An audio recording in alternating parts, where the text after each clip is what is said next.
আলাইকুম। আসসালামু আলাইকুম। যারা আরএফএল শোরুমে বেস্ট বাই, বিশন এবং অন্যান্য যেগুলো শোরুম আছে আরএফএল কোম্পানির, প্রত্যেক মাসে ওরা সার্কুলার দিয়ে থাকে এবং যারা কাজ করার জন্য আগ্রহী থাকেন এবং ওই সরাসরি পরীক্ষার দেওয়ার সুযোগ আছে। কিভাবে পরীক্ষাগুলো দিবেন, কিভাবে আবেদন ফর্ম পূরণ করবেন, সেগুলো আমি আপনাদের কাছকে দেখিয়ে দেব। আপনারা অফিসে গিয়ে আপনাদেরকে একটা কোড দেবে, ওই কোডের মাধ্যমে আপনারা একটা গুগল ফর্মে ফর্ম পূরণ করবেন। কিভাবে করবেন আমি আপনাদেরকে দেখিয়ে দিচ্ছি। আরএফএল সেলস এক্সিকিউটিভ রিক্রুটমেন্ট,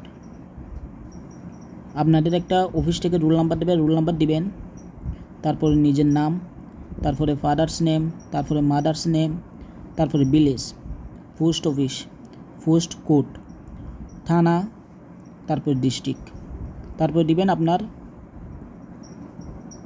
জন্ম তারিখ এবং মোবাইল নাম্বার, এনআইডি নাম্বার এবং আপনি সর্বশেষ একাডেমিক পরীক্ষার মধ্যে যে সার্টিফিকেট অর্জন করছেন সেটা দিবেন।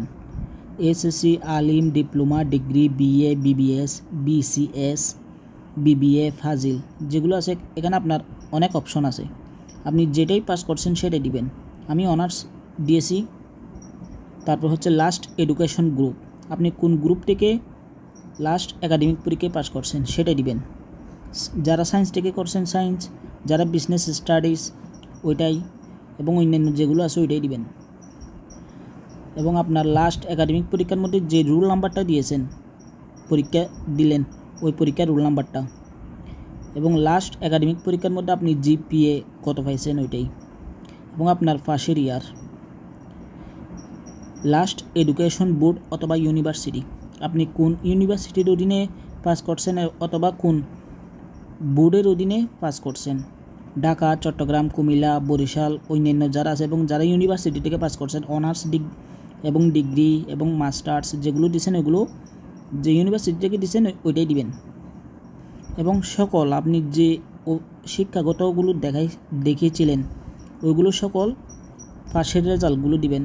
এসএসসির মধ্যে কত পাইছেন, এইচএসসির মধ্যে কত পাইছেন, অনার্সের মধ্যে কত পাইছেন, ডিগ্রি এবং আদার্স যে একাডেমিক পরীক্ষা পাস করছেন ওইটাই দিবেন।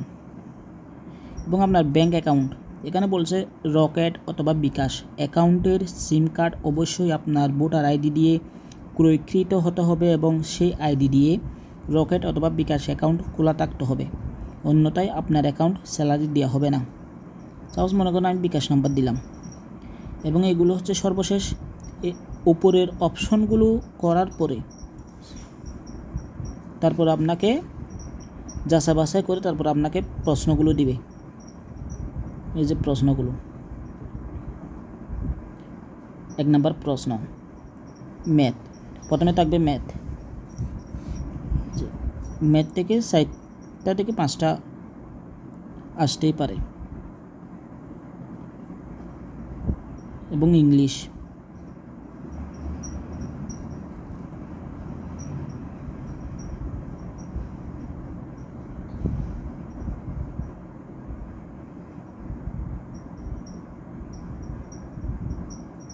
এবং সর্বশেষ যে পরীক্ষাটি হবে সেটা হচ্ছে সাধারণ জ্ঞানের উপর, তার মানে আপনার কয়টি ইংলিশ, গণিত, সাধারণ জ্ঞান এবং কয়েকটা আসবে। এবং সর্বশেষ আপনি যে কোম্পানি থেকে পরীক্ষা দিচ্ছেন ওই কোম্পানির 2-1টা প্রশ্ন 100% আসবে। এই হচ্ছে আপনি আরএফএল সেলস এক্সিকিউটিভ রিক্রুটমেন্টের মধ্যে আপনি যে পরীক্ষাগুলো দিবেন ওই পরীক্ষার আমি আপনাকে নমুনা হিসেবে দেখিয়ে দিলাম। আপনার জাস্ট এইরকম 15 নম্বরের পরীক্ষা হবে, 15 নম্বরের মধ্যে দিনেই রেজাল্ট দিয়ে দেবে। আপনাকে সময় দেবে 30 মিনিট, 30 মিনিটের মধ্যে 15টি প্রশ্নের উত্তর দিতে হবে। সাথে সাথে যারা ইন্টারভিউ বোর্ডে লিখিত পরীক্ষায় টিকবেন তাদের মধ্যে ভাইবার জন্য ডাকবে। ভাইবার মধ্যে আপনি যদি সিলেক্টেড হইতে পারলে আপনার ওই একদিনের মধ্যে চাকরি হয়ে যাবে। সবাইকে ধন্যবাদ। খুদা হাফেজ।